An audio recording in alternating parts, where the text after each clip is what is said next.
All right, I'm going to call the board meeting for Thursday, April 18th to order. And the first thing to do is the Pledge of Allegiance. So everybody will stand. I pledge allegiance to the flag of the United States of America and to the republic for which it stands, one nation, under God, indivisible, with liberty and justice for all.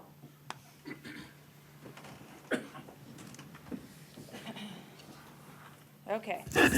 Action item 3.1 is the adoption of the agenda. Do I have a Madam President, I move that we adopt the agenda as presented. Thank you, Mr. Alexander. Do I have a second? I'll second. Thank you, Mr. Russell. All those in favor signify by saying aye. Aye. Aye. Any opposed? All right, motion passes 5-0. And up next, we have the Shining Star Award, and Dr. Nelson.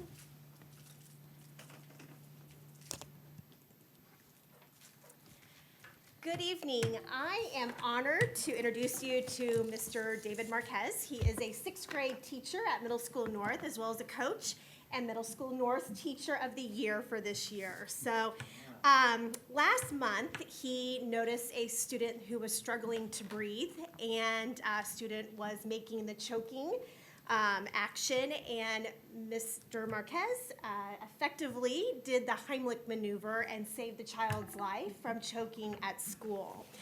So this evening, we would like to present David with the Shining Star Award. This is an award that our school community gives to someone who goes above and beyond, and in this case, he saved a child's life. And so thank you so much, David, for all that you do for our students, and thank you for making sure our students are safe at school every day. We're proud of you.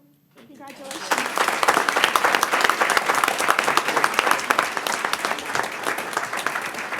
And David, I'm going to have his family stand. David is with his wife, Kristen, who is in the back, and then his father-in-law, Mark. So thank you.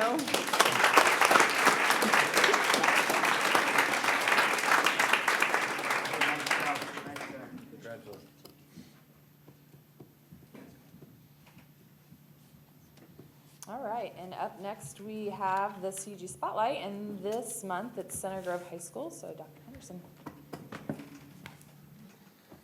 Great, thank you for the opportunity to be here and to celebrate some of the wonderful things that are happening at Center Grove High School. As I'm sure you're aware, what you're about to see this evening is only a small sampling of all the great things that are happening at the high school, but we certainly appreciate the opportunity to come before the board tonight and share these successes with us. So the first thing we're going to start out with is we have a featured certified staff member, a featured support staff member, and featured students. And then we also have some various organizations that have had some great achievements collectively and individually for students. And so we're going to have some other folks come up and just share a little bit about those achievements as well. First of all, I'd like to identify Kathy Campillatara. Kathy is here in the audience this evening, right up at the front. Kathy, if you would stand up. Kathy happens to be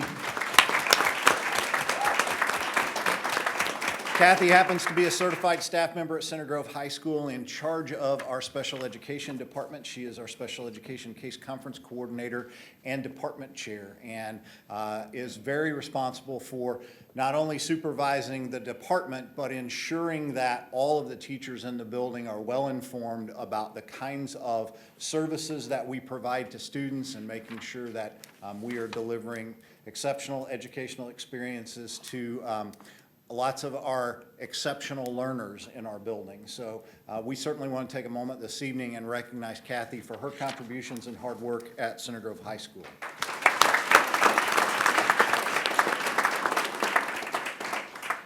Up next is a former certified staff member who has actually returned to the line of duty in a support staff position. So this evening we'd also like to recognize Carrie Moore.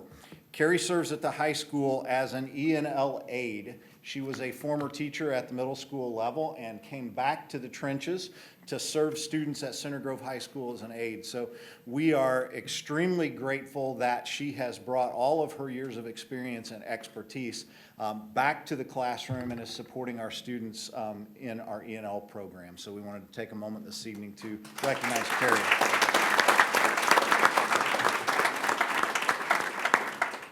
Up next, we have two students who have achieved something that isn't directly connected to school, but certainly is an example of the kind of students that we have here in our community, and we're incredibly honored this evening to recognize a couple of students who have won congressional awards.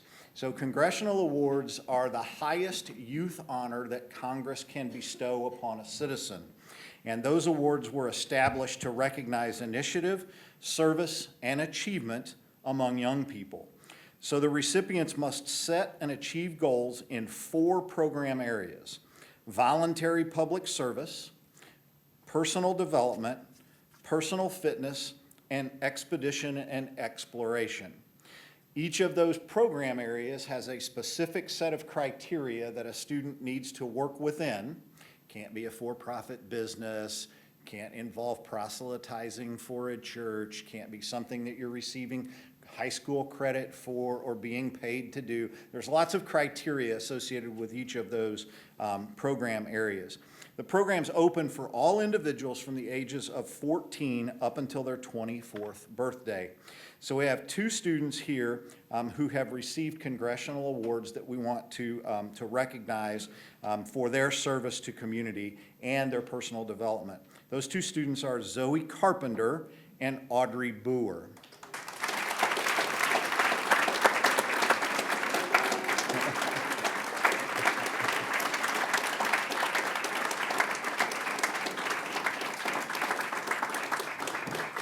So as you can imagine, students who participate in this program are really, really busy.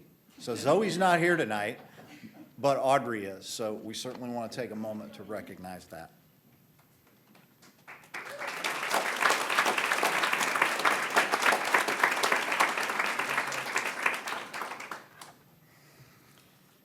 All right, awesome. Moving on to the rest of the program here, we have Megan Krukemeyer, our director of our Student Services Program, who is here to present some information to you about some individual award winners that we have at the high school as well.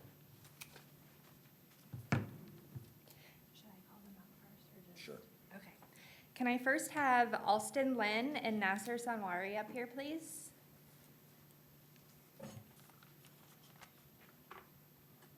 Okay, just you and me tonight, it looks like. Hang out right here for a minute. Okay, so, are you Nasser? Okay. All right, so Nasser is one of our 2 National Merit Scholars, and the College Board recognizes them. To be considered for this, these 2 students have demonstrated outstanding academic performances in their coursework as well as community involvement. So there is a lot that goes into it, so we're very, very proud for the both of you. Okay.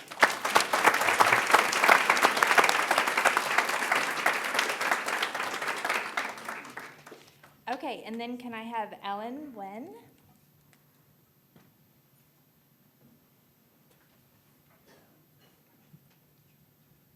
Hello. Okay, so Ellen has been the nominee for Indiana Academic All-Star for Center Grove High School. Every high school in the state of Indiana gets the opportunity to submit a student that we think is wonderful and would represent us well. And so she was chosen as our regional all-star, so we are very, very excited for her. A little bit about the program. Like I said, every high school has the opportunity to nominate 1 student out of the entire school, so she was chosen for ours. And these nominees are selected based on criteria such as number of advanced classes taken, standardized test scores, extracurricular activities, and both academic and non-academic leadership and community service, as well as involvement. So she is exceptional in a lot of ways, and so we are very excited to have her be our all-star.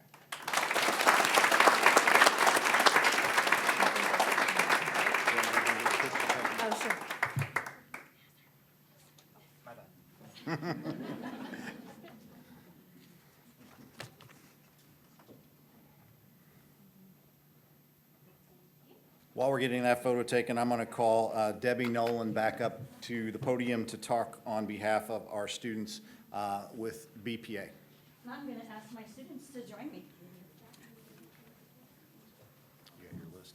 I do, I'm good.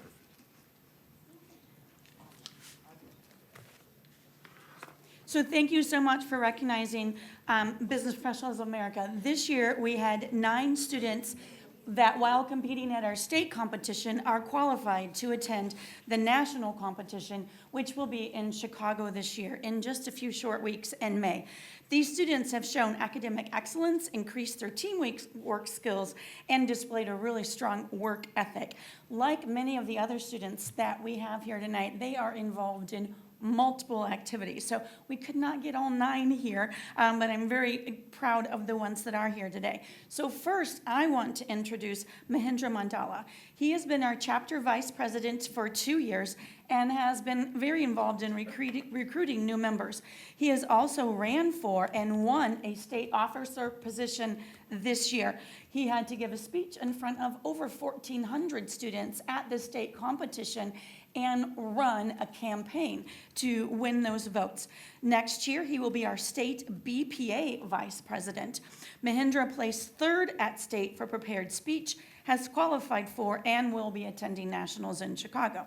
He's also going to step in for a member who cannot go for website design, and they need at least 2 members to compete. So he's going to jump in and help website design team so they can go to nationals. So because he is our prepared speech winner, I'm going to ask Mahindra to come forward and pass it on to Mahindra to give us a little background about who else is here this evening and a little bit about BPA. All right, before I introduce the state winners, I'd like to talk about what BPA has done for our members. This organization has given our members an opportunity to shape their future by participating in events that relate to their chosen professions. With all these experiences, our seniors have transitioned into the very professions that they competed in during their years at BPA. With this real-life exposure, they can easily enter their careers with confidence and a deep understanding of their industry. By participating in BPA, we not only develop our communication skills, our work ethic, and most importantly, our leadership skills, but we also gain practical knowledge and experiences in the fields we participate in. BPA is full of people who strive for excellence, and this mentality has helped us succeed in many ways. But this year, we're taking it a step higher and participating in the BPA National Leadership Conference, and this hasn't happened in 3 years. To get to nationals, our members have worked very, very hard, and by fundraising and also by placing in our events. But still, we couldn't have done any of this without our amazing advisors, Mrs. Nolan and Mrs. Safaris. Okay, now I'll introduce the state winners. You can see why he's doing the speaking. Okay, Manis Kamath is our outgoing Region 11 president, and he's represented our department in many ways possible, and he's also the executive captain of robotics. And he's also a Statesman Torch Award winner. Dominic Burke, who will be attending nationals, has gotten 1st in device configuration and troubleshooting, 3rd in C++ programming, and he will also be attending nationals. And okay, next is Ryan Reichardt, who will also be attending nationals, and he got 2nd in business law and ethics. We have a few more members who are not here right now, and they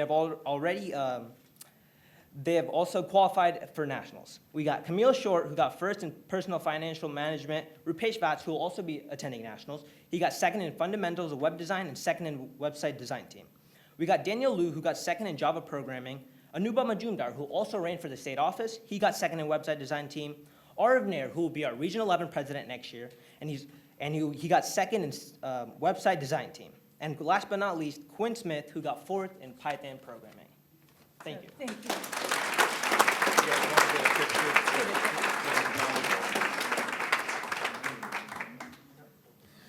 Okay, while they're getting their photograph taken, I'm going to invite up Daniel Myers on behalf of our HOSA organization.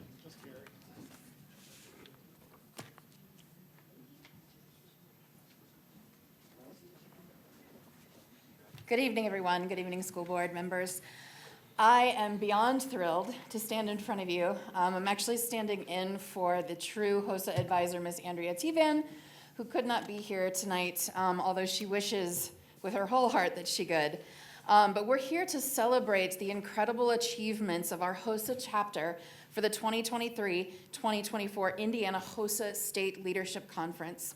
We have over 100 members, and a staggering 85 of them competed at the state level, and our HOSA club stands as the largest and fastest growing club at Center Grove. But it's not just about the numbers. It's about the remarkable dedication and passion that has been displayed by these students.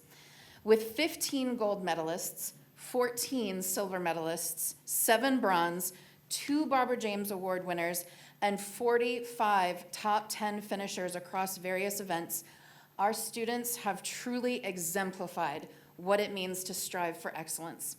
We are immeasurably proud of every one of our members for their hard work, their commitment, and their success speaks volumes about their determination and dedication to their studies.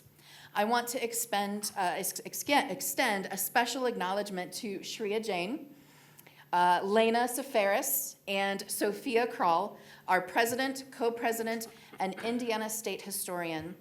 Their exceptional leadership, along with the rest of our chapter's officers, has been absolutely instrumental in our chapter's success and the success of Indiana HOSA. I would like to ask Shreya and Lena and Sophia to come up and join me, please. I would just like to ask for a quick round of applause for our amazing team. Our future is incredibly bright with these students leading the way.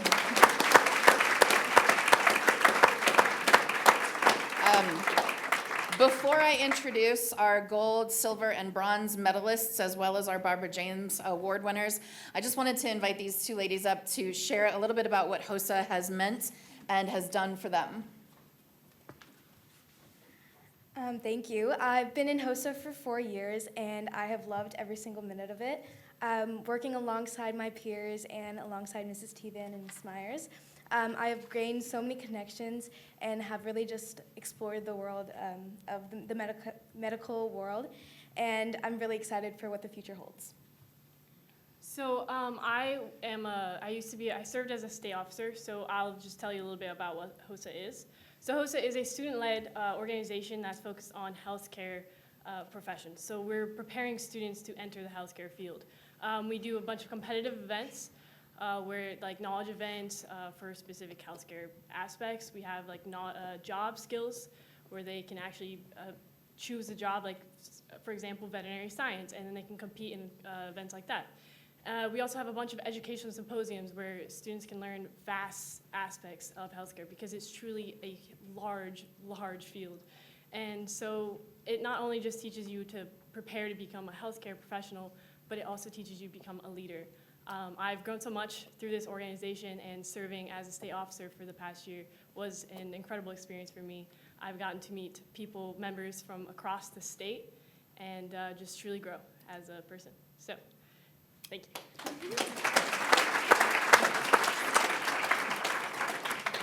So this year, our club saw 8, actually, to go back a little bit, let's cover our stats. There were 3,000 members from across Indiana in HOSA, and almost 2,000 were in attendance at this year's conference. Among all of those competitors, Center Grove HOSA won 15 gold medals, 14 silver, 7 bronze, and had 45 honorable mentions. So when I call your name, if all of our first state champions could come up and join us, we had Meghna Pillai in career development, Kelly Wang in chemistry, Mary Wang in human growth and development. Meghna Pillai won a second first place for medical law and ethics. Lindsay Ponder and Shreya Jain for public health. Elizabeth Florido for job-seeking skills. Laurel Sullivan, Meghna Pillai, Mary Wang, Ananya Manjal, Ashley Aldridge, and Nasser Sanwari for creative problem solving, and Signe Ring and Lindsay Ponder for health career display.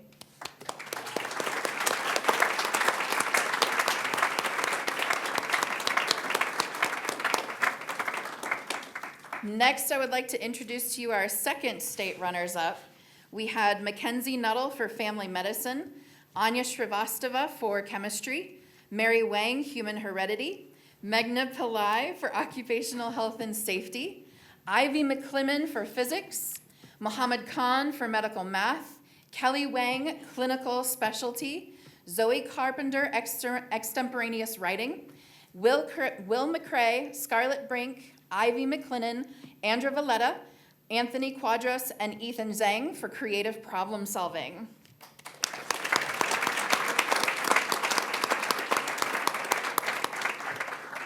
And our third place finishers with bronze medals was Addison Matern for family medicine, Nasser Sanwari for biology, Meghna Pillai, leadership, Laurel Sullivan, microbiology, Ashley Aldridge for human growth and development, Lena Safaris for respiratory therapy, and Maddie Brown, veterinary science. Thank you, guys. Finally, we just want to give a special congratulations to our 2 Barbara James Awards winners. These winners are recognized for their 100 to 175 community service hours, and that went to Ava Borhan and Ryan Zhang. Thank you.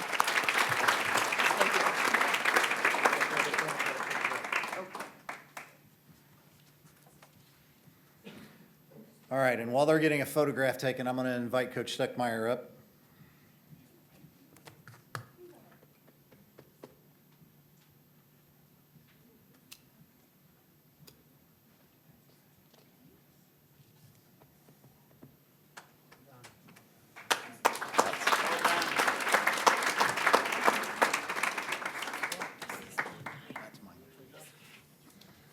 All right, well, I want to, first of all, say thank you, and I am extremely honored and proud to be here to speak on behalf of 2 of our girls basketball players, Adriana and Rachel Wirtz.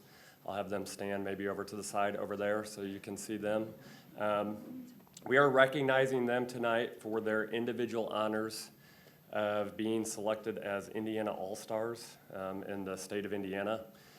So just to give you a little background about the Indiana All-Stars, in the sport of basketball in Indiana, you have Miss Basketball, which would be the top honor of the best senior in the class would be chosen from that. And not too far behind is the Indiana All-Star team.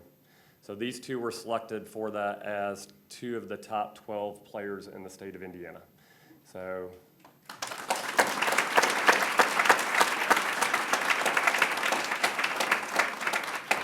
And it couldn't have happened to 2 better young ladies and individuals.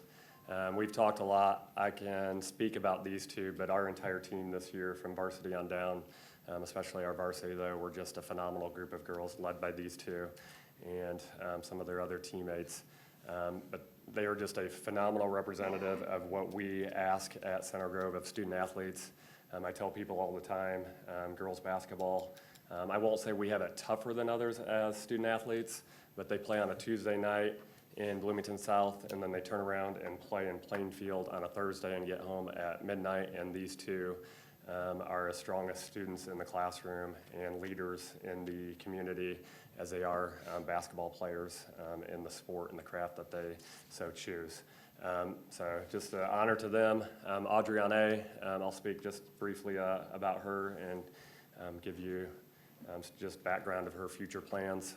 Obviously, incredible basketball player. She has been awarded the opportunity to continue her playing career as a student athlete at West Point next year. So she will play for Army.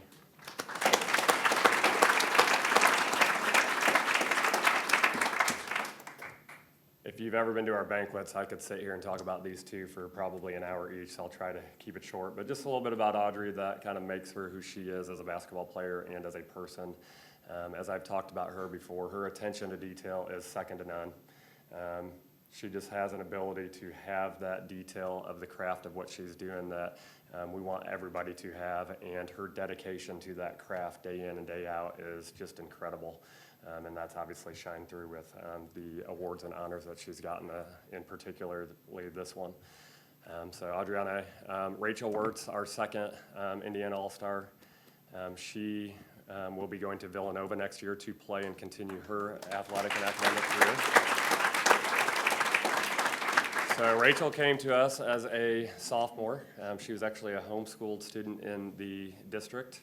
And again, just a representative of what our school represents, and her willingness and her family's willingness to want to become part of the Center Grove community, and she'll leave a legacy that carries that forward with what she does. But just what sets her apart, just her hunger to improve at her craft. So Audrey has the attention to detail. Rachel's not too far behind, and you hate to give specifics of one because they both are so high in many categories, but her hunger to improve at what she does really shine through in her commitment to that improvement and her humility through that. She came to us as a phenomenal basketball player with such great potential. And anybody with such potential and ability sometimes know that they're really good at what they do. And she had a quiet confidence about her and a hunger and a humility to just improve at what she did. And obviously that's paid off into what she's been as a high school player. And you are going to just see that as she goes on and continues her career at Villanova. Just one small story about these two, just to kind of exemplify it. I think it was after their sophomore years. We were okay. We were a decent team. We had success. But they came in almost daily in the morning from 5:45 or 6 o'clock, knocking down the door, and forced me to open the gym for them. And it wasn't me asking them to do that too much. It was them asking me and forcing me, and just getting kicked out of the gym. And that's just an illustration of the commitment they have, and that's shined through in their individual efforts. But basketball is a team sport, and it's the ultimate team sport, and we talk a lot about leaving a legacy as players and as a program and as a group. And our legacy, we really try to stand on the idea of high integrity, high character, being great teammates, doing it for the team and putting selfish ambitions aside, but still having a strong commitment to competitive excellence. And these two will just shine through, and I'm so honored to be able to represent them and honor them tonight. And the fact that they'll be able to have their jersey hung up as an Indiana All-Star in the Vandy Gym is going to be a phenomenal legacy. Obviously, I brought my daughter here tonight. She was just ecstatic to come here because these are two of her favorite players. Talk about the Caitlin Clark phenomenon of WNBA and women's basketball taking, but you see that at the local level, and these two are representatives of girls like her, and just the support that we've had from the community, the board, the administrators, and everybody is just phenomenal, and they are just making it to where everybody falls in love with basketball, but more because of who they are. And we're proud of our team and them for representing them for that. So Adriane, Rachel Wirtz.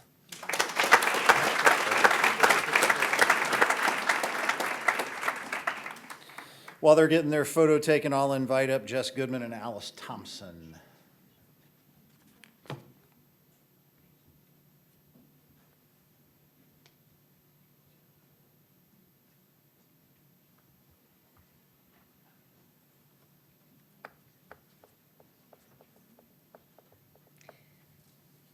Hi, I'm Jess Goodman, and this is Alice Thompson, and we are the sponsors for the Center Grove High School Student Council. We brought with us tonight our all student body officers. We have Allison Cohen, come on down, Mary Wong, Ellie Nguyen, Ray Roberts, sorry Ray, he's not in front of me and I'm all nervous. Nasser Sanwari and Arav Agrawal.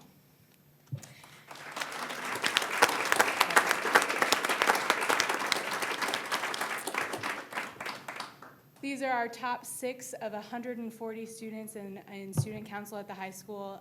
These are our leaders. They make sure that we do the things that we need to do. They manage the committees and the classes. They make sure that our weekly meetings run smoothly. We are constantly in contact with these 6 kids, just making sure that we are helping Center Grove be the best that it can be, serving our student body. Tonight we're here because we have been awarded the National Gold Council of Excellence from the National Association of Student Council. To earn that award, we had to prove that we are a governing student body, that we participate in service to our community and to our school district, and then that we operate general activities that you would expect of a high school: homecoming, pep rallies, spirit days, things like that. And so Nasser actually was a major component of that this year. He had to do several write-ups to apply for this Gold Council of Excellence. And so we learned that last week that we were awarded that. So.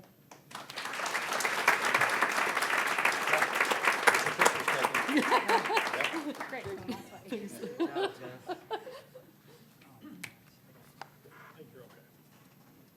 All right, up next, I'll invite up Jen Dice, and I think Jared is not here. I think it's just Jen. Just Jen.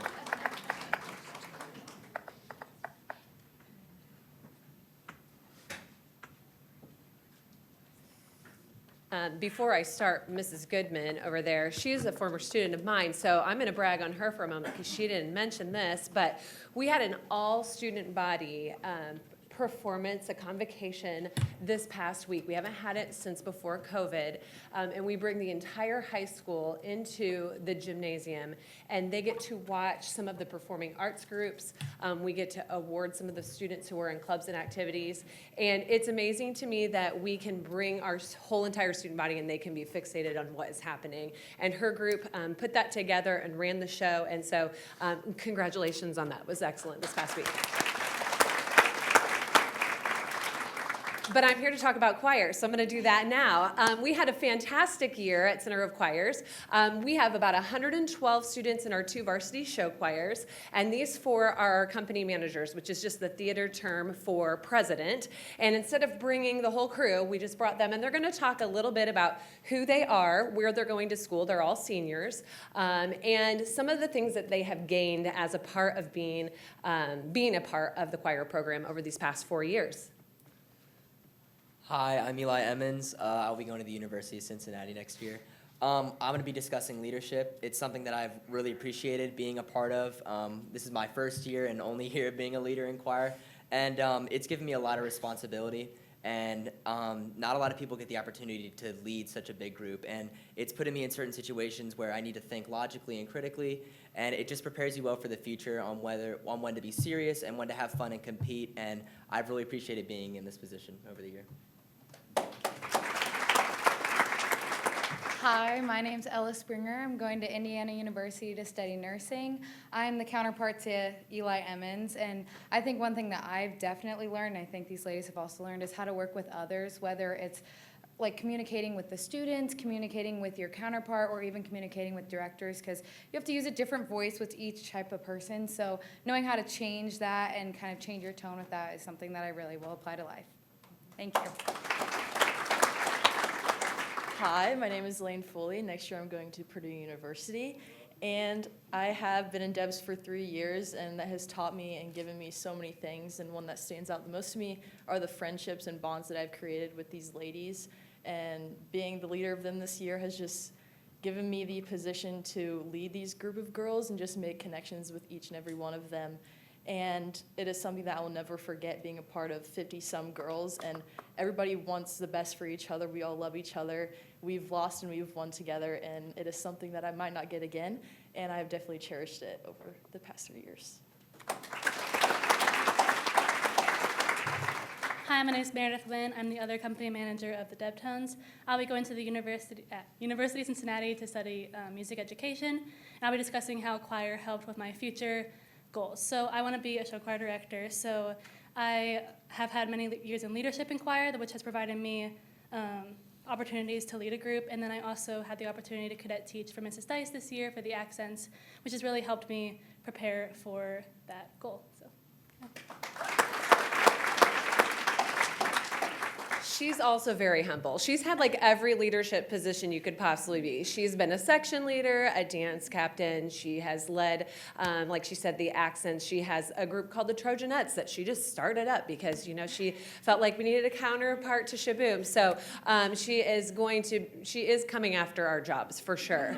And so we're well aware of that. But the choir did a great job this year. We both won nationals. It's such an exciting experience for us to get to go down to Nashville to compete on the Grand Ole Opry Opry stage, which is just amazing to think, oh, yeah, Carrie Underwood was here yesterday, and now we are here. So it's so fantastic for them to have that professional experience, and to win is even better. So it was a fantastic weekend for us to be down there, and we really appreciate it. I also just want to give, I know we're recognizing the students, but I do want to recognize a couple administrators too.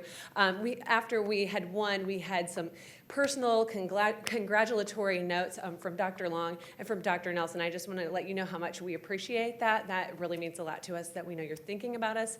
And then, of course, I have to mention Scott Alexander, who his kids have graduated, but any given Saturday, you may find him backstage still helping to move risers on stage and off. And we so appreciate our alumni and our support. And that's how we can do what we do, is we just have this army of parents and alumni support. And we just appreciate all of you. And so we just want to thank you all for supporting the choirs in all of our endeavors. So thank you.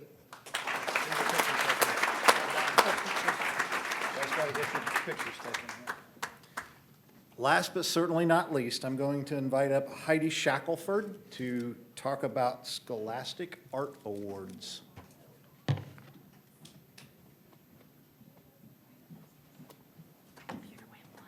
What's that? The computer. Oh, it did. We'll get that fixed for you real quick.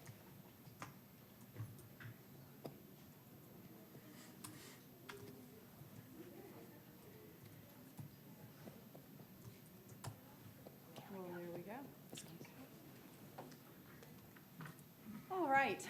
My name's Heidi Shackelford. I've stepped in today for Miss Jackie Fowler, who's the department chair, and she is right now at the indoor percussion competition, where I literally just got a text that said that they're placed 5th and they're going to perform in the semifinals tomorrow. So that's pretty awesome.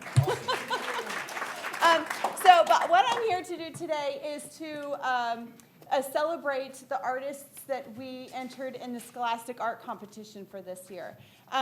For those of you who don't know, the Scholastic Art and Writing Competition started in 1923. It's an over 100-year competition, one of the most prestigious ones in the state of Indiana that recognizes creative teens. Every year we take student artwork that we feel will fill in the core values of the Scholastic Art Competition, which is originality, skill, and vision and voice. We have a lot of kids coming up through us from a lot of talent, but what I want to share with you today, do I have any of my art students here with me? I don't think any of them were able to come. They're all working and doing all the things that teenagers do after school. But I'm going to just briefly share with you guys the silver and the gold key winners. The silver and the gold key winners automatically get entered into the national competition. So I'm not sure where they all stand. I think that that's still going right now. But I'm going to share with you guys the silver and the gold key winners. So this is gold key for photography for Nasaria Becerra. As you can see, Nasaria Becerra is extremely talented. I also have her in fiber arts. Everything she does turns to gold. This is Jadelyn Redman. This is a ceramics piece of hers. She's also in my fiber classes, so I can attest to that. This is Reagan Dugan. This is a drawing, just so you know. This is a colored pencil drawing. So we should just admire that for just a second. Very, very good she is. Very, very good. She is also in charge of the art club, and she does an amazing job. This is Chance Burris. He is all around the art department, but very prolific in ceramics. This is a silver key. This is Brenna Hiddle's ceramic piece as well, with some three-dimensional relief sculpture on the outside of a throne vase. This is Elena McCullough. This is ceramic and hand-painted relief piece. Just absolutely beautiful. If you're not familiar with her work, man, you should come and see the art show this year. It's a little shameless plug. She's very talented. We have a lot of talent. This is Jessica and Ines, silver key. This is a graphite drawing, self-portrait. This is Emma Barton. This is also a colored pencil drawing. Not a photograph. We should just stop and look at this for a second. As I look at it, I'm like, it's amazing. This is also Reagan Dugan's Silver Key. This is a self-portrait piece as well, done in graphite. This is Jadlyn Redmond's photography. Jadlyn Redmond, self-portrait and photography, capturing that beautiful spider web with dew on it. And this is Nicole Reed, and this is one of my fiber students. This is a batik.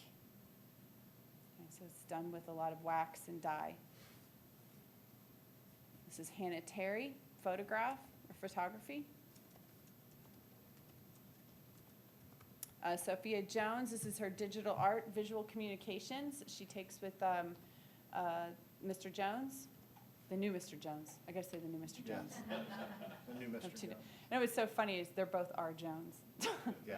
Okay, and this is Chloe Lutz, Silver Key, and this is a difficult one to see. I can see it on the screen, but this is a photograph, so we'll just keep going since you can't see that one.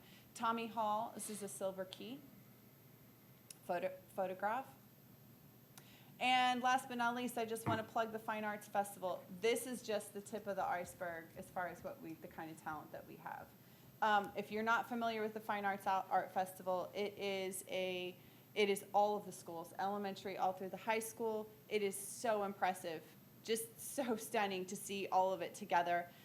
For those of you who are high school kiddos or high school, or you're at the high school often, after we do this, the high school portion of the show moves into the Hall of Excellence so that we get a little bit more time to see all that. But if you have not had a chance to see what happens in the halls of the Center Grove Art Department, I highly suggest that you come check it out. So thank you so much. So again, we want to thank you for the opportunity to come and just share a small slice of the great things that are happening within the walls of Center Grove High School. It's always a pleasure to bring these folks before the board and let you see a little glimpse of what we get to deal with every day. You know, with all the doom and gloom that exists in the media and all the things that are negatively portrayed about society and the news, getting to spend your time with high school students who do these kinds of things makes you very optimistic about the future. So it's great to be here. Thank you so much for the opportunity.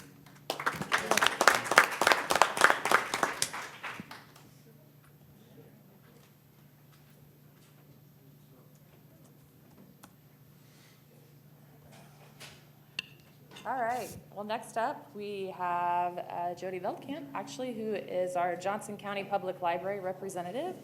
And he will be presenting about the Johnson County Public Library Explore Summer Program and updates.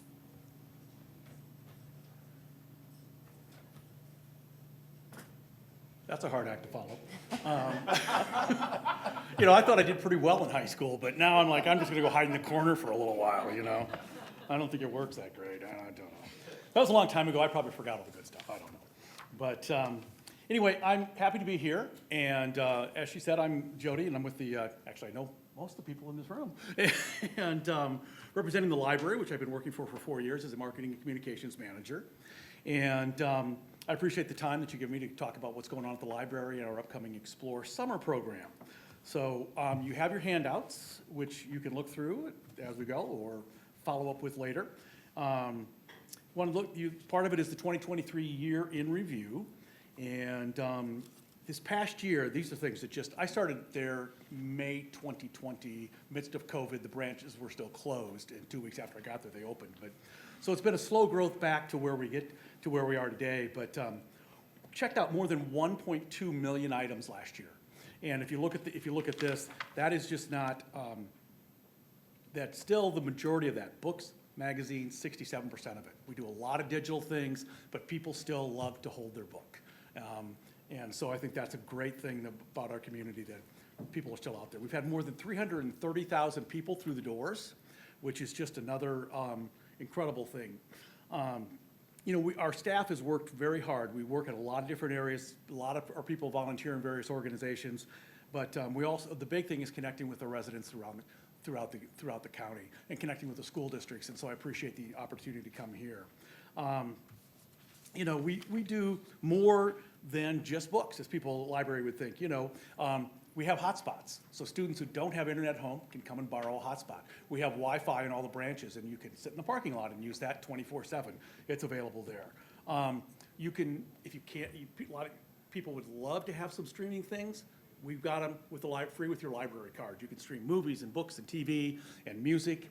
And the Library of Things, which is non-traditional things. This year, we've added metal detectors, acoustic guitars, cricket joys, blood pressure monitors, therapy lights, and a bunch more board and video games. So just non-traditional things that you think of. And I work, although I'm in the I work out of the admin center. Every other month, I work a day at the circulation desk at one of the branches. And just the people who come in and for different things, and the printing services that we offer, I'm just amazed at how people just, they don't have a printer at home, and they think it's really valuable. It's a valuable service. We got people, we use fax machines, we file taxes for people. It's pretty impressive what we all offer, and continue to look for ways to serve our community differently. One of the ways that we did that this year was introducing our JCP on Wheels, which is our bookmobile, which I thought, this was the person who designed this is a Franklin High School graduate in art and went to Heron School, and I thought she was pretty talented as an artist to come up, her first month on the job, to come up with the design for that. And then I saw these art students tonight, and I'm like, okay, well, I won't go back and tell Bailey what I saw. But she's very talented, and this is a great thing. We have seen a lot of growth in this. We've gone, I think we've got 85 stops now that we do with it, and all parts of the county.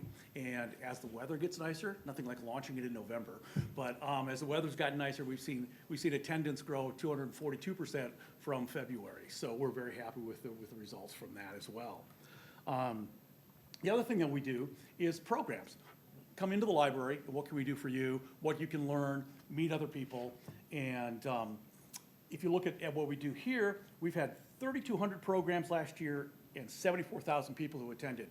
So we've got Read with Therapy Dog. If you look up in the corner, the kids come in and for 15 minutes, they sit with a therapy dog and they read to the dog. And when I first learned of that, I'm going, these kids read to the dog? And they're like, yeah, that's what this is. And I'm like, oh, well, okay. So I've been learning the library a lot. We've got DIA, which is the Children's Book Festival that is coming up again in the 28th, the last Sunday of April. And authors at JCPL, we bring best-selling authors in, and there we are, lined up down the street waiting to get into the Art Craft Theater. And so we've got another one Monday night, and we've got more in the works for the year too. So authors at JCPL is a great thing. We've had people drive from Chicago. We had people fly in from the East Coast to see Jack Carr. So they get it. One of those benefits of bringing people into the community. That's not our goal, but it's nice to see that we impact more than just those here. Project Prom, this year we gave out over 200 prom dresses, 60 suits, plus shoes and accessory items. And Project Prom was back coming out of post-COVID and doing multiple days as well. So we're really happy with the way that goes. Explore Summer is our big program, which, again, recovering from COVID, as we all are, is back to last year we read 3.4 million minutes together. And that's just those who report their reading. And so we try and grow that every year. This year the goal is 4 million minutes. And so we expect to see that grow as well as we see people come back into the branch and we learn new ways to promote it and get people engaged. And it's for all ages. It's not just for kids. It's kids, teenagers, parents, adults. Anyone can enter it and partake. The last part is a story time. How many story times do we do a month? I have to edit every one of these programs in here, but I don't count them. But I do know I spend a lot of time going through story times in the other programs that we do. So, yeah, there were things last year, like a tornado, like Christmas Day going into the White River Branch to help clean up because it froze and a pipe broke. And we're very, very fortunate to see the recovery of that. We recovered very quickly from both those incidents. The Clark Pleasant branch, when it was damaged, we reopened in a week. And although Lisa's not here, I will tell you that the reason that branch reopened in a week is for sheer willpower for we're going to have this open, and we did. And the contacts that she has in the community and the people who are willing to come and do that. Like I said, Christmas of 2022, the fire line at White River broke.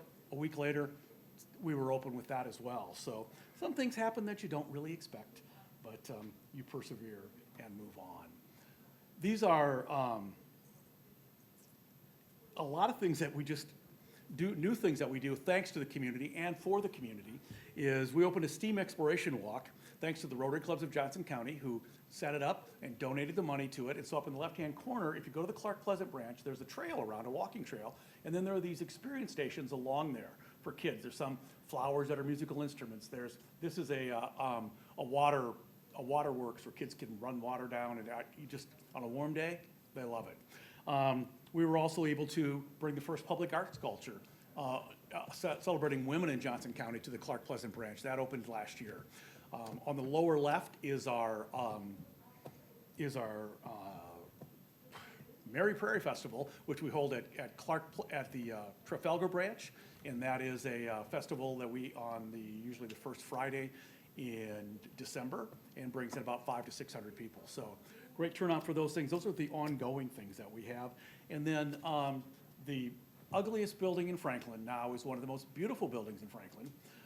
The Book Barn, as we call it, next to the Franklin Library, thanks to the folks at the Johnson County Community Foundation and all the volunteers who came out and painted that building. And people saying, you really ought to knock that down. And now I think if we knocked it down, we'd have a riot. So it's a great asset for the community. And it's where we store all the books that we have for our book sales. So that's been a neat benefit too. And then the meeting in the lower right is one of the first visioning sessions we had to remodel and revise or rebuild the White River branch. We've held ones in Franklin as well. Those are both on the agenda. So some of the updates for this year that we've seen so far is we're updating the strategic plan, and we've completed a feasibility study for the enhancements for both those branches, as I mentioned. And now we've got to start putting together the plan for what those improvements are, how we're going to fund it. Both those buildings are just a couple years short of being 40 years old, so it's time to do those. The population obviously has grown in both locations, and so it's something to meeting the needs of the community and also keeping the buildings in good shape. We have a new 5-year strategic plan that began this year, and that we have 3 pillars of action. And that is first to welcome library users with access to resources and great customer experiences.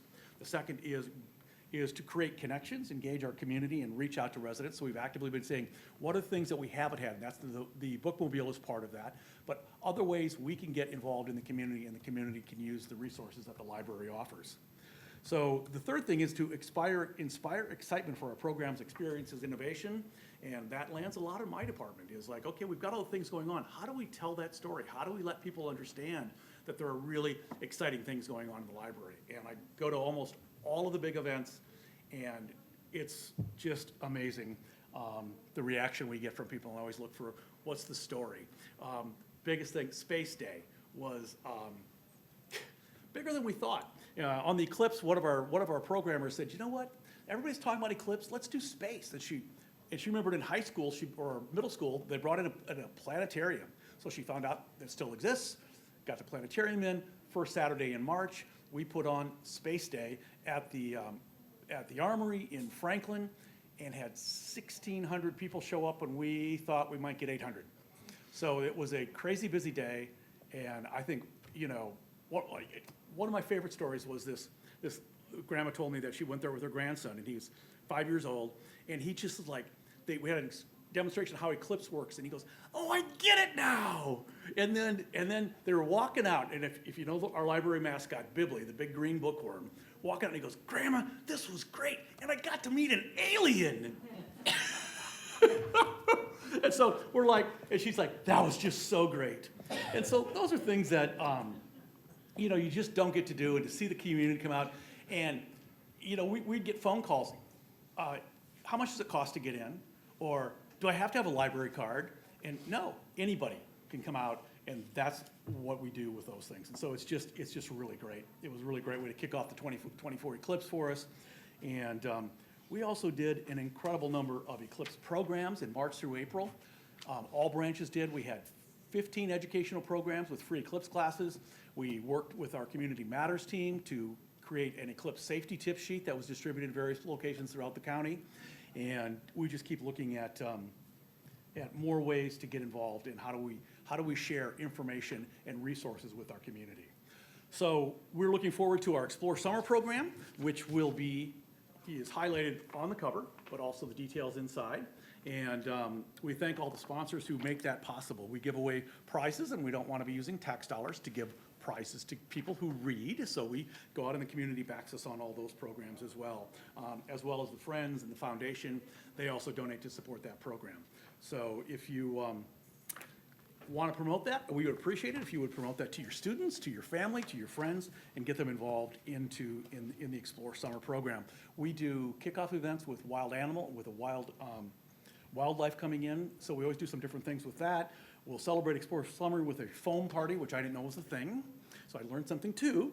And so all of it's there for you, and so I appreciate your time. I can take questions, but if you really have questions, Lisa's the one to talk to.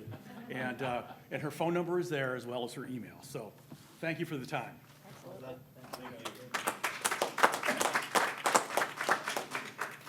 Jody, I'm a part of that 67%. I like the book in my hand, just so you know. Yeah. Yep. My wife is all digital, and I'm like, I can't do it yet. But no, I do some, but if you, especially history, anything, biographies, you gotta have the paper and be able to flip back to the pages and find what's going on. I agree. Thank you. Thank you. Thank you. Okay. Action item 6.1, public comments. We do not have any. All right. So the consent agenda, does anybody have any questions, discussion? No? All right. Madam President, I move that we approve the consent agenda as presented. Thank you, Mr. Daniels. Do I have a second? Second. Gary. Gary, thank you, Mr. Robinson. All right, all those in favor signify by saying aye. Aye. Aye, any opposed? All right, motion passes 5-0.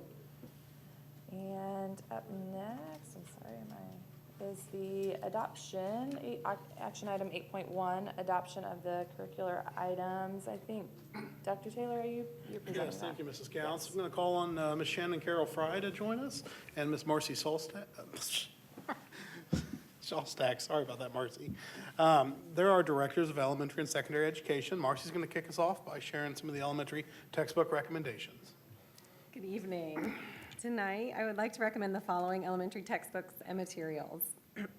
In science, for kindergarten through 5th grade, kindergarten teachers are readopting science supplies to provide hands-on experiences for our students. 1st grade in science recommends adopting Science National Geographic. And in grades 2 through 5, we are readopting Pearson Elevate Science. In health, Health Ed Pros is a program aligned with Indiana Academic Standards for Health and Wellness and focuses on safe choices, drug awareness, and human growth and development for grade 5. This program enhances student experiences during Red Ribbon Week also. In art, the art team recommends adopting Flex Curriculum and Pro Learning from the Art of Education University. It is a digital subscription to support our K-5 art courses and professional learning for our teachers. And finally, in music for elementary, the music team recommends subscriptions through Quaver Ed, Smart Music Educator, Music Play, Make Music, and West Music to support the Indiana academic standards taught in our K-5 music courses, as well as recorder instruction. I'm going to hand it over to Mrs. Carol Fry for secondary textbooks. Thank you, Marcy. The middle school list is also relatively short. When we get to high school, that's another story. It is science adoption this year. I'm pleased to say that we'll be recommending a bundle again this year so that, and again, remembering back to COVID, when we had adopted a bundle, it put us in the position to be able to shift to e-learning in a much easier way than we would have had we only been using paper materials. So I appreciate the support of that. We've been in that process for a long time here in Center Grove. I do want to point out, when you look at those numbers on the far right, we're representing them a little bit differently than what you would have seen in the past, because what you're seeing is a 6-year subscription cost per seat. So we're no longer passing that on to parents in a fee. So you're going to see us representing it a little bit different. As we move forward as a board, if you want to see things displayed for you differently, we can always shape that. But this was the easiest way for us to get into that process for showing you at especially at the secondary level. So when you see that $139, you can actually divide that by 6 and think about what that would be per student. And what we did was we went back to what our previous costs had been 6 years ago.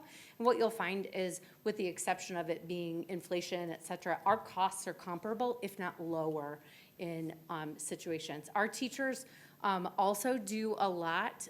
You'll notice, if we can shift over to the high school, you'll notice that there are some of our courses, and you may remember last year with mathematics that we made the option of recommending for Algebra 1, Algebra 2 geometry to not adopt outside materials and instead to use our Canvas course materials that had been developed by our teachers. You'll see on physics, when you get down to that one, they actually have shifted not to their own materials, but to an outside textbook source that's not paper. It's all computer-based, and it is a extremely low cost for us.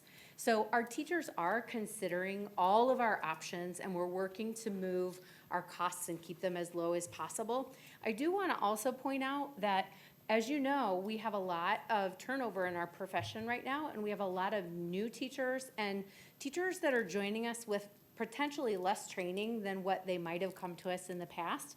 When that happens, we want to make sure that we can still offer a guaranteed and viable curriculum for courses where a teacher might not, especially in our high school, might not have a lot of content depth knowledge yet.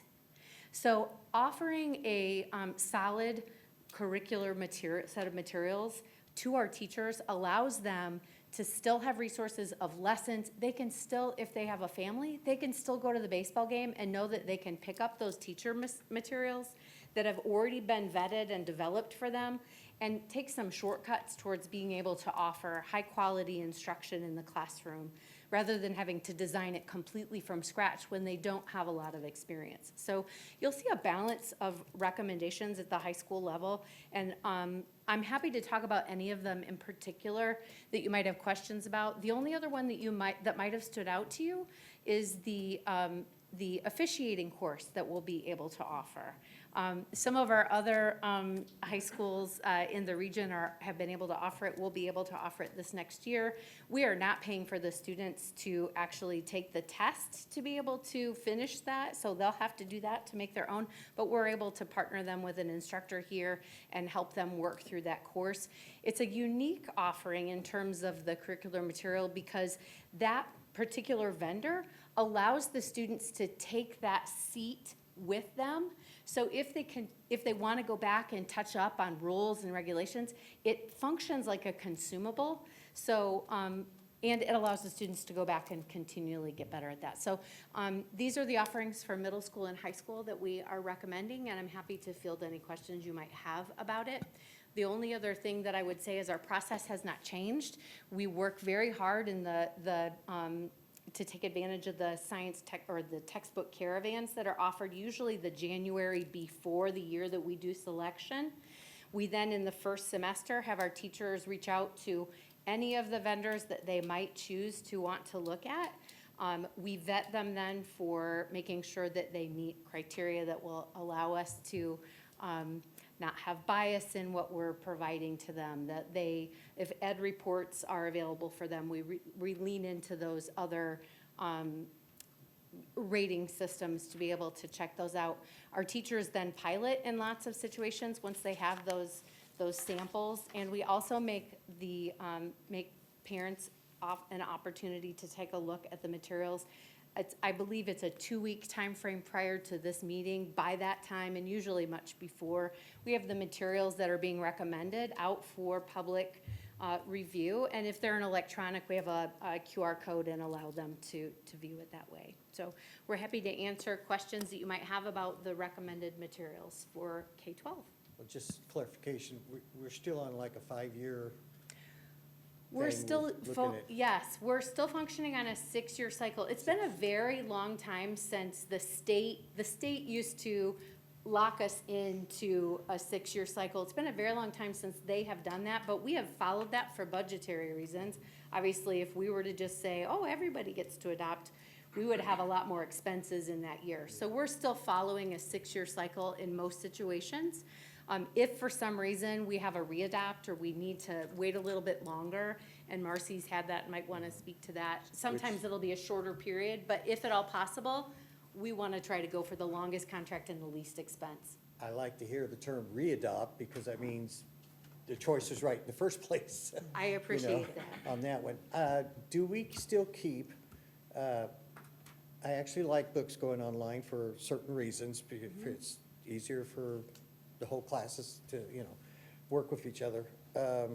But do we still think about keeping a classroom set of books? Actually, in many situations, it goes further than that. It's still, when you see bundle, it means that the student has a paper text that's their individual copy that they may use, Okay. and they have electronic access. And there are usually also teacher site materials in which, so all of those things that used to just be the teacher's edition, they'll have simulations and all kinds of additional assessments and things that become bundled into that. And I appreciate. But yes, if we don't have a one-to-one at the secondary level, we usually make sure that we have at least a class set available. I appreciate your statement that with new teachers, it can take 2 and 3 years to build a curriculum that you're going to teach with your subject matter, that the more resources we have for them, the better. And something that is noteworthy, when you mentioned a readopt, in science and elementary this year, we're readopting for one of the main purposes you may have heard in the last legislative session in 2023, it was passed. A curricular advisory list was going to be released by the IDOE, and schools were going to have to adopt the materials on that list, and we have not yet seen for elementary the science list, and so we're readopting and kind of waiting for more guidance on the state so that we're not adopting something now and then a list comes out and we may have to shift. So that readopt is only for 2 years in elementary until we can see some of those advisory lists.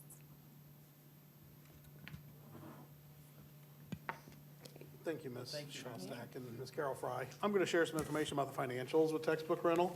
Great job. Appreciate your help. In the past, we normally would follow this item with another item that is asking the board to adopt textbook fees. And while they both shared the cost of our textbooks, the fees have changed a lot in our state. And I wanted to provide the board with a little update of where we stand and what we've done for the calendar year 2024. This chart, it's got a lot of numbers on it. We'll just focus on the bottom totals. We have a little under 9,500 students. We did in September this year.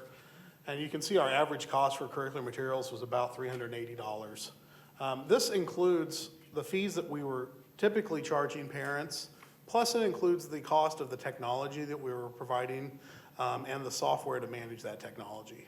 So that's why it won't match up specifically to a textbook bill from the past.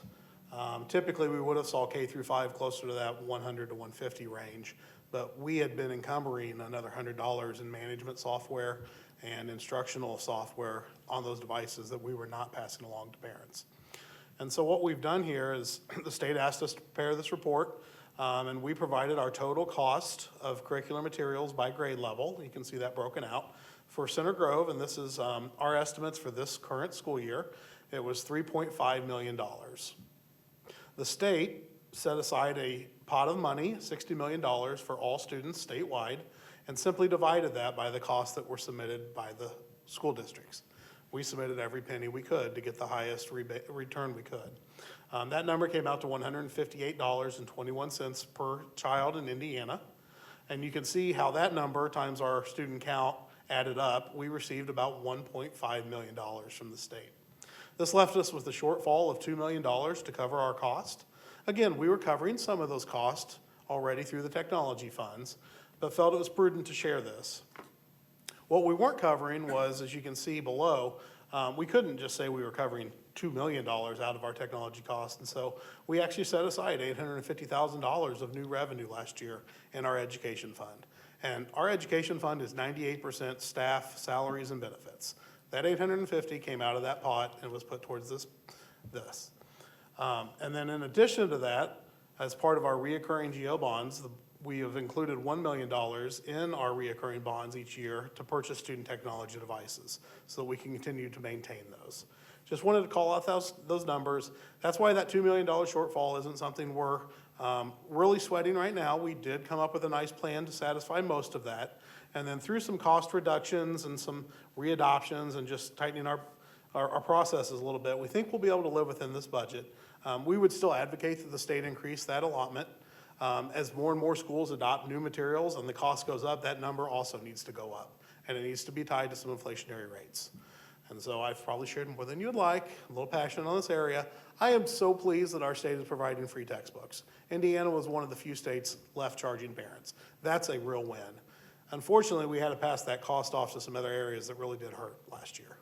And we're still currently going to continue that unless a change is made.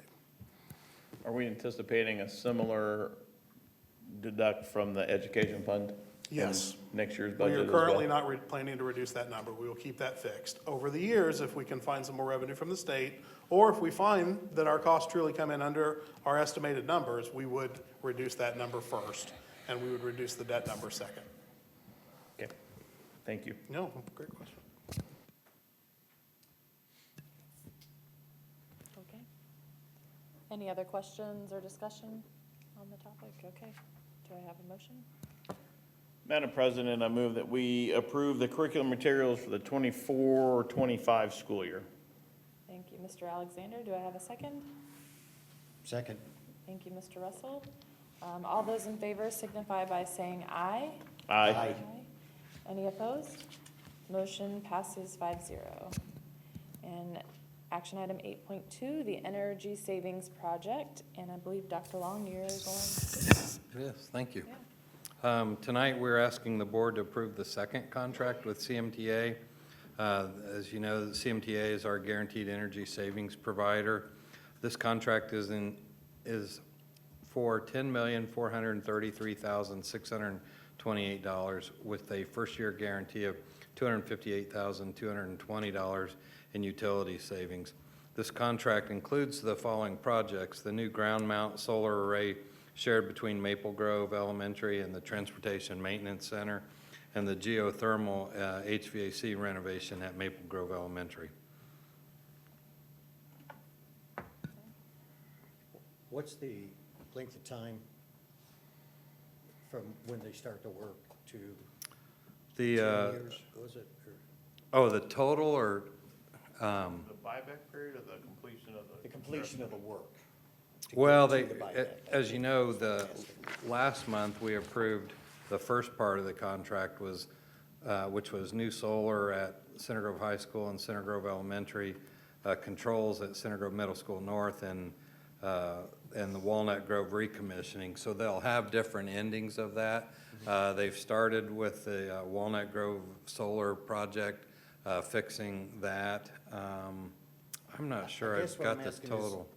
when are we projecting? We'll start getting money at the end of next year. Okay. So, But all their work is gonna be done in 10 years? oh, no, it'll take, at the probably end of next year. Solar's now. Oh. Right, Geothermal. Yeah, it's Right. only, it's only Right. 2 years. right. How many I more thought we were parts do having a lot more we work. anticipate? This is it. This is the second part, yeah. Yes. And I know we're excited about this project for a couple of reasons. One is the, energy savings. The other is the guarantee. Right. So I trust that we've reviewed the guarantee and it's exactly what we expected, that this should save us money in the long run? Yeah. Exactly, yes. We expect $1.3 million over a 20-year, $1.3 million each year for a 20-year period. Now, that's when they're done with all the work, and a couple of these projects will probably run into 25, but most of them were slated to be done now in 24. And so we're looking to start seeing savings in 25. And that will help with that number I spoke about earlier. And on page 48, where the guarantee starts in the contract, we've carefully looked at that. Oh, It's yes, exactly what it sorry, should be. yes. Yeah. Thanks.